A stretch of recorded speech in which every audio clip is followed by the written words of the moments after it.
Hello दोस्तों, मेरे YouTube channel पर आपका स्वागत है।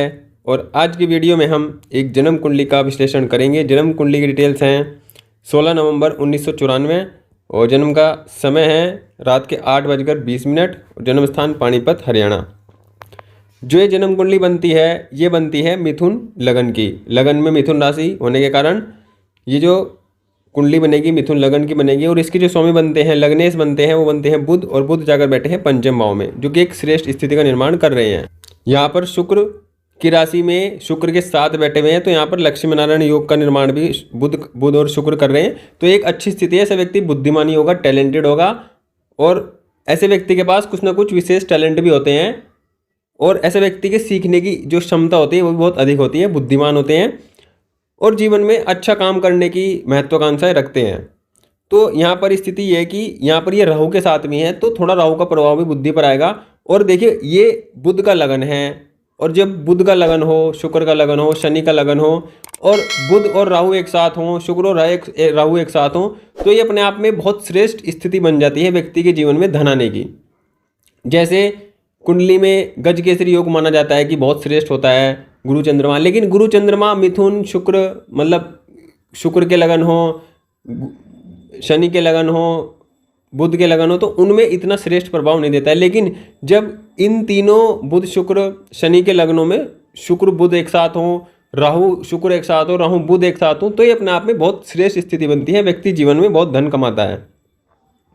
ऐसा व्यक्ति देखिए बुद्धिमान होगा, लेकिन ऐसा व्यक्ति बहुत तेज बुद्धि, कुशाग्र बुद्धि को, क्योंकि पंचम भाव में राहु अपने व्यक्ति को बहुत तेज बुद्धि का बनाते हैं। बहुत ऐसा बनाते हैं कि व्यक्ति अपना काम निकालने में बहुत एक्सपर्ट होता है, बहुत तेज होता है। और यहाँ पर ये शुक्र के रूप को लिए हुए, क्योंकि जिसकी राशि में राहु होते हैं उसके जैसा ही रूप धारण करते हैं। तो यहाँ पर शुक्र और बली हैं, वक्री भी है शुक्र यहाँ पर 9 डिग्री पर। तो ये अच्छी स्थिति यहाँ पर बन रही है। शुक्र और बुध का लक्ष्मी नारायण योग भी बन रहा है। ये अच्छी स्थिति यहाँ पर बनी हुई है, क्योंकि पंचम भाव यहाँ पर अच्छी स्थिति में कहा जाएगा। नवम भाव की बात करते देखिए, नवम भाव का स्वामी नवम भाव में बैठा है, तो ये अपने आप में बहुत श्रेष्ठ स्थिति है। व्यक्ति का भाग्य उसका साथ देगा, व्यक्ति भाग्यवान होगा, ये इस बात से पता चलता है। लेकिन साथ में यहाँ पर शनि अष्टम भाव के स्वामी भी हैं, तो ये क्या करेंगे, स्ट्रगल भी देंगे और आपको भाग्य का साथ भी देंगे। लेकिन मूल रूप से ये मूल त्रिकोण राशि में ही हैं और नवम भाव में है, तो भाग्य का साथ ही ज़्यादा देंगे। पिता से अच्छे संबंध रखेंगे। व्यक्ति के जीवन में धार्मिकता होगी, व्यक्ति धार्मिकता की तरफ झुकेगा, धार्मिकता में थोड़ा इंटरेस्ट लेगा, ऐसी स्थिति व्यक्ति की रहेगी। व्यक्ति की यात्राएं भी बहुत होंगी और व्यक्ति अधिक यात्राएं करने वाला होगा। तो ये स्थिति बनती है कि आपका लग्नेश भी अच्छा है, पंचमेश पंचम में बैठा है, तो ये भी श्रेष्ठ स्थिति है। और नवम भाव का स्वामी भी नवम में बैठा है। देखिए आपके पंचम नवम और मतलब लगन पंचम नवम तीनों श्रेष्ठ स्थिति में बैठे हुए हैं, और जो कि आपके तीनों कारक ग्रह हैं, आपके लग्नेश के मित्र हैं, और ये अच्छी स्थिति यहाँ पर बनी हुई है। देखिए गुरु शुक्र का एक अच्छा कॉम्बिनेशन व्यक्ति की कुंडली माना जाता है। किसी भी भाव में हो तो ये श्रेष्ठ माना जाता है, लेकिन यहाँ पर छठे भाव में है, तो ये ग्रह के कारकत्व को प्रभावित करता है। जैसे कि देखिए इस लगन में शनि बुध शुक्र राहु जितने मजबूत होंगे उतना अच्छा होगा, उतना जीवन अच्छा होगा। और मंगल सूर्य जितने कमजोर होंगे उतना अच्छा होगा। अब इस लगन के लिए सबसे खराब रिजल्ट देने वाले ग्रह मंगल बनते हैं, जो कि नीच राशि में है। तो ये अच्छी स्थिति है कुंडली के लिए। कुंडली के लिए ये अपने आप में अच्छी स्थिति बनी हुई है। देखिए धन भाव का स्वामी लाभ में गया है, तो ये जीवन में धन को भी दिखाता है कि ऐसा व्यक्ति जीवन में धन भी कमाएगा। और चंद्र केतु एक साथ बैठे हुए हैं, और चंद्र केतु एक साथ बैठने का मतलब है कि ऐसा व्यक्ति जीवन में धनी होगा, धन की स्थिति उसकी जीवन में लगातार बनी रहेगी। शनि की दृष्टि भी यहाँ पर पड़ रही है, चंद्रमा पर भी और केतु पर भी। तो व्यक्ति मानसिक रूप से परेशान होगा, मानसिक रूप से व्यक्ति अपने जीवन में सही निर्णय नहीं लेने वाला होगा। देखिए चंद्र केतु की स्थिति जब बनती है कुंडली में, तो क्या होता है, व्यक्ति सही डिसीजन नहीं ले पाता है, डिसीजन लेने में कंफ्यूज रहता है, और जब किसी काम को शुरू कर देता है तो उसको बीच में छोड़ देता है, उसको अंत तक नहीं लेकर जाता है। तो कुछ ऐसी स्थितियां व्यक्ति के अंदर होती हैं, व्यक्ति कमी होती है। व्यक्ति का लगन भी बहुत जल्दी काम को चाहने वाला है कि एकदम काम हो जाए, एकदम स्थिति अच्छी बन जाए, क्योंकि बुध से प्रभावित है, एकदम चीज़ चाहिए, एकदम अचानक से, मतलब व्यक्ति को बहुत जल्दी गुस्सा आना, बहुत जल्दी ठीक हो जाना, ये स्थिति यहाँ पर बनी हुई है, जिसके कारण व्यक्ति सही डिसीजन नहीं ले पाता है अपने जीवन में और कार्यों को बीच में छोड़ देता है। चंद्र केतु के कॉम्बिनेशन वाला व्यक्ति अपने पास्ट की बातें बहुत सोचता है कि अपने मैं पास्ट में ये कर देता वो कर देता, लेकिन स्थिति यहाँ पर मानसिक रूप से परेशान करने वाली दिखाई दे रही है। मन से व्यक्ति परेशान होता है, लेकिन ऐसा नहीं कि व्यक्ति के पास धन नहीं होगा, धन होगा, लेकिन मानसिक रूप से अधिक परेशान यहाँ पर दिखाई पड़ता है, क्योंकि चंद्रमा पर शनि का प्रभाव है, तो मानसिक रूप से परेशान होगा। और चंद्रमा केतु के साथ भी है, तो दो स्थिति से परेशान है यहाँ पर। लेकिन यहाँ पर चंद्रमा जो है पक्ष बल से बली है, देखिए सूर्य से कितनी दूर है, तो यहाँ पर पक्ष बल से बली है। तो ऐसा व्यक्ति, ऐसा नहीं है कि व्यक्ति मानसिक रूप से परेशान होगा, मन में अचानक ऐसे ऐसे ख्याल आएंगे, लेकिन व्यक्ति धनी होगा, व्यक्ति को जीवन में माता का सुख मिलेगा, यह यहाँ पर साफ दिखाई पड़ता है। माता की स्वास्थ्य, मतलब जो माता का स्वास्थ्य है उसमें कमी आ सकती है, लेकिन माता का प्रॉपर सुख यहाँ पर मिलेगा। इनके कुछ क्वेश्चन हैं, उन क्वेश्चन की तरफ चलते हैं, क्वेश्चन को देखते हैं कि इनके क्या क्या क्वेश्चन हैं। पहला क्वेश्चन इनका लव मैरिज को लेकर है। देखिए लव मैरिज की अगर हम बात करते हैं तो पंचम स्वभाव के स्वामी पंचम में ही बैठे हैं, तो ये एक अच्छी स्थिति है। व्यक्ति के अंदर जो भावनाएं का प्रवाह है, भावनाओं का ओतप्रोत होना है बहुत अधिक है। भावनाओं का मतलब भावनाओं से परिपूर्ण है, व्यक्ति भावनाओं से पूरा भरा हुआ है। लेकिन जहाँ पर सप्तम का स्वामी है वो छठे में चला गया है, तो यहाँ पर सप्तम का स्वामी छठे में गया है, तो सप्तम के भाव के फलों को कम कर देगा, सप्तम भाव के फलों में कमी करेगा। और पंचमेश शुक्र बनते हैं और सप्तमेश यहाँ पर गुरु बनते हैं, जिनका संबंध द्वितीय द्वादश बन रहा है, मतलब एक दूसरे से 12वें का बन रहा है। तो यहाँ पर लव मैरिज की स्थितियाँ कम होती हैं। लेकिन देखिए कुंडली में बुध शुक्र और राहु एक साथ हैं, तो ऐसे व्यक्ति के जीवन में 2 विवाह के योग बनते हैं, और 2 विवाह के योग किसी भी प्रकार से बन सकते हैं, चाहे तो एक शादी होने के बाद दूसरी शादी हो, या एक शादी होने के बाद मतलब एक शादी हो और उसके साथ ही कुछ दूसरा भी पैरेलल में चले, ऐसी स्थितियाँ कुंडली में यहाँ पर दिखाई पड़ती हैं। तो व्यक्ति को अपने चरित्र को मजबूत रखना होगा, व्यक्ति को ऐसी स्थितियों से बचना होगा, अदरवाइज व्यक्ति अपने जीवन में बहुत बड़ी परेशानियों में पड़ सकता है। क्योंकि सप्तम का स्वामी वैसे ही छठे में गया है, तो ये व्यक्ति के जीवन में वैवाहिक जीवन को समस्या देता है, वैवाहिक जीवन में प्रॉब्लम देता है, लड़ाई झगड़े कोर्ट कचहरी की समस्या को बना सकता है। तो व्यक्ति अपने वैवाहिक जीवन को बहुत संभाल कर चलाए, क्योंकि ये जो कॉम्बिनेशन होता है शुक्र बुध राहु का, ये व्यक्ति के जीवन में 2 विवाह की स्थिति किसी भी प्रकार से बना सकते हैं, लेकिन बनाते जरूर हैं। देखिए इस पूरे कॉम्बिनेशन में मंगल की दृष्टि भी पड़ रही है, तो इस जो कॉम्बिनेशन है इसको और पावर मिल जाती है, जिसके कारण व्यक्ति कहीं ना कहीं ऐसे संबंध में भी जाता है, छुपे संबंध में भी जा सकता है। ऐसी स्थितियां व्यक्ति के जीवन में बन सकती हैं, क्योंकि यहाँ पर पंचम भाव मजबूत है और राहु शुक्र बुध के एक साथ होने के कारण, क्योंकि तुला राशि भी इसी चीज़ को दिखाती है, ऐसे संबंधों को दिखाती है, ऐसे रिश्तों को दिखाती है। तो ये समस्या यहाँ पर जीवन में आ सकती है। अगर हम नवमांश में देखते हैं कि कैसी स्थिति है, देखिए पंचम, ये नवमांश 11 नंबर से शुरू हुआ, 11 नंबर आपका यहाँ पर था, तो ये अच्छी स्थिति है कि आपका भाग्य आपका साथ देगा, और आप मतलब आपका विवाह होने के बाद आपका भाग्य आपका साथ मिलेगा, भाग्य का सपोर्ट आपको मिलेगा। अब देखिए यहाँ पर सप्तम के स्वामी फिर नवम में गए, सप्तम के स्वामी फिर यहाँ छठे भाव में चले गए हैं, तो ये स्थिति मतलब लगन में भी यही स्थिति है, नवमांश में भी स्थिति है। तो इसका मतलब ये है कि आपके वैवाहिक जीवन में परेशानियां हैं, और बहुत सोच समझकर आपको वैवाहिक जीवन का निर्णय लेना होगा, क्योंकि आपको इसमें देखिए जो छठा भाव होता है ये प्रॉब्लम शत्रु, मतलब क्या होता है कि ये विवाह और ये वैवाहिक जीवन, तो क्या होता है ऐसे व्यक्ति का जो वैवाहिक जो जीवन साथी होता है वही उसका शत्रु की तरह उसका व्यवहार करता है, क्योंकि छठे भाव का जो स्वामी होता है, ये छठे भाव में जाने के बाद जो ग्रह होता है वो शत्रु की तरह व्यवहार करने लगता है। तो वैवाहिक स्थिति यहाँ पर आपकी अच्छी नहीं है, वैवाहिक जीवन का सुख भी कम है और वैवाहिक जीवन की स्थिति भी अच्छी नहीं है। तो लव मैरिज की स्थिति यहाँ पर कम बनती है, लेकिन वैवाहिक जीवन प्रॉब्लम रहेगा किसी तीसरे के कारण। इनका अगला सवाल यह कि इनको क्या काम करना चाहिए। देखिए काम की अगर मैं स्थिति की बात करूँ तो दसम भाव का स्वामी गुरु बनते हैं जो छठे भाव में गए हैं, तो छठे भाव में जाने, दसम का स्वामी जब छठे में जाता है ऐसे व्यक्ति को नौकरी प्राय करनी चाहिए, नौकरी की स्थिति बनती है। और नौकरी की स्थिति से गुरु से संबंधित है, आप टीचिंग कर सकते हैं, कुछ ज्ञान दे सकते हैं, मतलब सलाह देने का काम, टीचिंग का काम, इस प्रकार का काम आप कर सकते हैं। दूसरी बात यह है, देखिए समस्या यहाँ पर यह है कि तो दसम भाव के स्वामी है वो 1 डिग्री पर हैं, तो 1 डिग्री पर होने के कारण कोई विशेष प्रभाव, कोई विशेष रिजल्ट ये नहीं दे पाएंगे। अगर हम देखते हैं नवमांश में इनकी स्थिति कैसी है, तो नवमांश में देखिए गुरु कहाँ पर है, यहाँ पर छठे भाव में ही है, उच्च राशि में है, लेकिन ये भी अच्छी स्थिति है कि दसम भाव उच्च राशि में है, तो आप गुरु से संबंधित काम कर सकते हैं। लेकिन दसम भाव का स्वामी कौन सी राशि में? चंद्रमा की राशि में है, चंद्रमा भी खुद की राशि में ही है, तो चंद्रमा पर पीड़ित हैं। देखिए मैं आपकी कुंडली की एक बात बताऊं, आपका जो लगन है वो राहु के नक्षत्र में है, आद्रा नक्षत्र में। आपका जो सब पंचमेश है वो स्वाति नक्षत्र में है, ये भी आपके राहु के नक्षत्र में। जो भाग्येश है वो भी आपकी कुंडली में, मतलब शनि शतभिषा नक्षत्र में है, वो भी राहु के नक्षत्र में। तो आपके तीनों पर राहु का प्रभाव विशेष रूप है, मतलब आपके जीवन पर इस जो राहु का प्रभाव है वो विशेष प्रभाव है, विशेष आपके जीवन में राहु का प्रभाव बना हुआ है।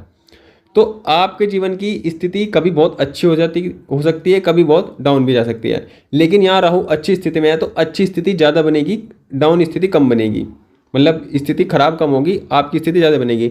तो अगर आप राहु से जुड़कर भी कोई काम करें तो भी आपके जीवन की स्थिति बनेगी। जैसे कि आप कोई कंप्यूटर से रिलेटेड कोर्स कर कंप्यूटर से रिलेटेड काम करें, इंटरनेट मोबाइल से जुड़कर काम करें, यूट्यूब पर जो काम करें, तो ये काम भी आपके लिए बहुत श्रेष्ठ रहेंगे, बहुत अच्छे रह सकते हैं। इनमें भी आप अपना करियर बना सकते हैं, ये भी आपके लिए बहुत श्रेष्ठ हो सकते हैं, क्योंकि राहु आपको बहुत कुछ दे सकते हैं। राहु की स्थिति आपकी जीवन की स्थिति बहुत श्रेष्ठ, क्योंकि राहु बहुत अच्छा रिजल्ट देने वाली स्थिति में है, बहुत धन देने की स्थिति में आपको है राहु।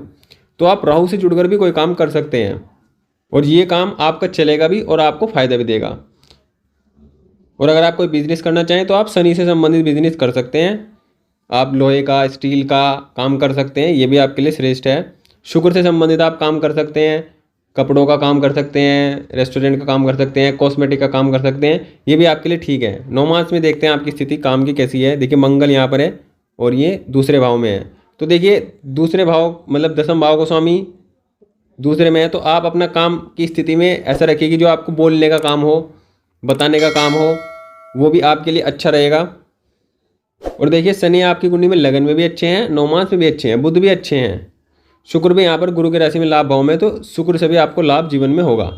दशमांश की अगर हम बात करते थे कि दशमांश कुंडली में सूर्य गुरु हैं, उच्च राशि में बैठे हैं यहाँ पर गुरु, और नवमांश में भी गुरु उच्च राशि में है, तो ये स्थिति यहाँ पर गुरु की स्थिति भी अच्छी, मतलब आप मोबाइल नेटवर्क, मोबाइल इंटरनेट पर कुछ ज्ञान देना, कुछ बताना, उससे जुड़कर काम कर सकते हैं, लोग बता, वो आपके लिए बहुत श्रेष्ठ यहाँ पर रहने वाला है। तो ये स्थिति आपके कार्य क्षेत्र की बनती है। और देखिए आपके जीवन में एक समस्या और है, आप मिथुन लगन के हो, ठीक है। मिथुन लगन के होने के कारण आपके जीवन में जो पहले दशा चल रही थी वो सूर्य की चल रही थी, अब आपको चंद्रमा की दशा चल रही है, फिर आपको मंगल की दशा चलेगी, उसके बाद राहु आएंगे।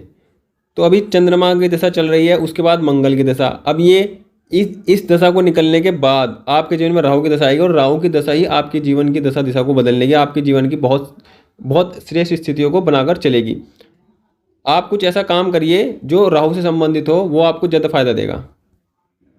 अगला सवाल इनका गवर्नमेंट जॉब या बिजनेस को लेकर है। देखिए गवर्नमेंट जॉब के लिए आप ना जाएं तो ज़्यादा ठीक रहेगा, आप अपने बिजनेस की तरफ जाएं, बिजनेस कीजिए, आपके लिए श्रेष्ठ है, क्योंकि आपका जो लगन है, आपका जो लगनेश है, आपका व्यक्तित्व बिजनेस माइंडेड वाला है, बिजनेस ओरिएंटेड है, तो आप बिजनेस कीजिए। नौकरी अगर आप करनी है तो कुछ समय के लिए आप प्राइवेट नौकरी कीजिए, सरकारी नौकरी की संभावनाएं बहुत कम है, स्थिति इतनी श्रेष्ठ नहीं है, तो प्राइवेट नौकरी करिए और अपना कुछ ऐसा काम भी करिए, जैसे यूट्यूब का काम आप जोड़ सकते हैं, कुछ इंटरनेट मोबाइल से मीडिया का काम भी आप जोड़ सकते हैं, उसको भी करते रहिए।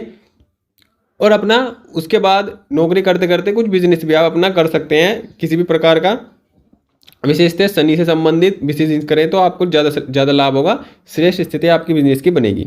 लोहे का स्टील का काम कर सकते हैं, चमड़े का काम कर सकते हैं, लेकिन आप कुछ राहु से संबंधित काम जरूर करिए, मोबाइल इलेक्ट्रॉनिक मीडिया और आप इंटरनेट, इससे जुड़कर कोई काम जरूर शुरू कीजिए। उसमें आपको थोड़े लंबे बाद आपको सफलता मिलेगी, लेकिन आप उसको करते रहिए, ये आपके लिए ज़्यादा अच्छा रहेगा। इष्ट देव इन्होंने पूछा है कि इनके इष्ट देव क्या हो सकते हैं, तो कुंडली के अनुसार पंचम भाव के अनुसार इष्ट देव की स्थिति अच्छी मानी जाती है, तो आप देवी दुर्गा जी की उपासना करें, उनको इष्ट देव मानेंगे। गणेश जी की उपासना आप कर सकते हैं, इन दोनों की उपासना आप कीजिए, आपके जीवन की स्थिति श्रेष्ठ रहेगी।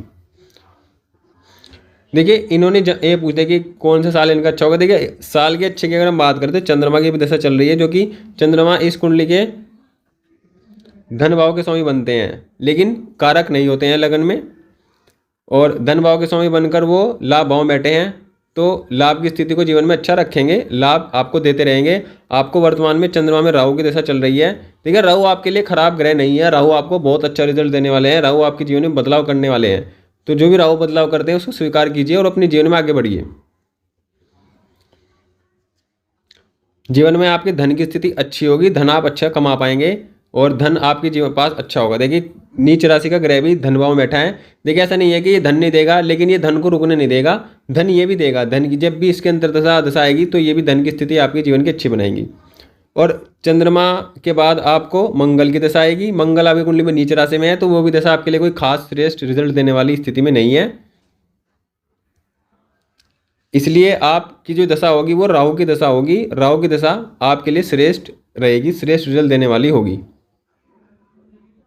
तो अभी काफ़ी लंबा समय है, 2038 में आपको राहु की दशा शुरू होगी और राहु की दशा ही आपके जीवन की स्थिति को अच्छा बनाएगी। इतना आप जो भी आपको दशा मिलती है चंद्रमा की और मंगल की, जो भी आपको काम मिलते हैं वो आप करिए और आप अपने स्तर पर प्रयास करते रहिए, आपको सफलता जरूर मिलेगी। आप जीवन में बड़ा नाम धन जरूर कमाएंगे, लेकिन उसमें भी आपको समय लगेगा, समय की स्थिति आपकी ज़्यादा रहेगी। देखिए इनके सवाल इतने ही थे। इनका एक सवाल होगा इनको कौन सा रत्न धारण करना चाहिए। रत्न की अगर हम बात करते हैं, देखिए रत्न के लिए आप पन्ना धारण कर सकते हैं, पन्ना आपके लिए श्रेष्ठ है। आप पन्ने के साथ साथ चाहें तो ओपल भी धारण कर सकते हैं, लेकिन आप पन्ना जरूर धारण कीजिए अपनी छोटी उंगली में बुधवार के दिन, ये आपके लिए जरूर रहेगा। पन्ना जरूर कीजिए और अगर आपकी इच्छा है आप कर सकते हैं तो आप साथ में ओपल भी धारण कर सकते हैं। दोनों आपके लिए श्रेष्ठ रत्न यहाँ पर हैं। तो इनके सवाल सिर्फ इतने सवाल थे इनके। बाकी इनके लिए उपाय है कि देखिए इनके चंद्रमा की दशा चल रही है जो कि इनके लिए कारक नहीं है, अच्छा रिजल्ट देने की स्थिति में नहीं है। तो इनके लिए आप क्या कीजिए, प्रत्येक सोमवार का आप व्रत रखना शुरू कीजिए। सोमवार का व्रत रखिए आप, जब तक आपको चंद्रमा की दशा चलती है तब तक आप प्रत्येक सोमवार का व्रत रखिए। सोमवार को मंदिर जाइए, शिव जी पर दूध जल अर्पित कीजिए और चंद्रदेव का जो मंत्र है बीज मंत्र ओम सोम सोमाय नमः का जाप कीजिए 108 बार। सोमवार को आप इतना काम जरूर कीजिए, क्योंकि चंद्रमा आपके दशानाथ है। इस टाइम दशा आपकी चंद्रमा की चल रही है, क्योंकि चंद्रमा के हाथ में आपके जीवन का कंट्रोल अभी है। तो आपको उनको जितना आप प्रसन्न कर सकते हैं उतना कीजिए। सफ़ेद चीज़ों का जितना दान दे सकते हैं दान कीजिए, ये भी आपके लिए अच्छा रहेगा। और आप प्राणायाम कीजिए, मेडिटेशन कीजिए, क्योंकि आपके मानसिक रूप से स्थिति अच्छी नहीं है, आपकी मन की स्थिति परेशान होने वाली है, वो भी आपके लिए थोड़ी ठीक रहेगी। बाकी और कोई विशेष उपाय की आपको आवश्यकता नहीं है, इसी उपाय को आप कीजिए। क्योंकि आपकी कुंडली में देखिए लग्नेश पंचमेश नवमेश अच्छी स्थिति में है, तो वो जब समय पर आते रहेंगे तो आपको अच्छा रिजल्ट देते रहेंगे। लेकिन चंद्रमा आपके दशानाथ हैं, तो आप चंद्रमा के उपाय कीजिए, चंद्रमा से संबंधित जो भी आपको उपाय बताया आप वो कीजिए और आपकी जीवन की स्थिति अच्छी बनेगी, अच्छा रिजल्ट आपको मिलेगा। तो यही इनके सवाल थे, यही इनके आंसर इनकी कुंडली के माध्यम से इनको दे दिए गए हैं। और आपके लिए एक सलाह हो रहा है कि आप अपने जीवन की ख्याली पुलाव से बाहर आइए, अपनी हकीकत में जिए और हकीकत में जीने के लिए आप मेहनत कीजिए, काम कीजिए और हकीकत में जीने की वास्तविकता में रहने की कोशिश ज़्यादा कीजिए। क्योंकि आपकी जीवन की स्थिति ख्याली पुलाव वाली अधिक लगती है कि आप अपने मन में अलग अलग ख्याली पुलाव बनाते हैं और उनमें जीते रहते हैं। वास्तविकता से आपका मतलब कम होता है। वास्तविकता में जीने का प्रयास कीजिए, मेहनत कीजिए और अपने जीवन में आप सफलता प्राप्त जरूर करोगे। यही आपके लिए उपाय है।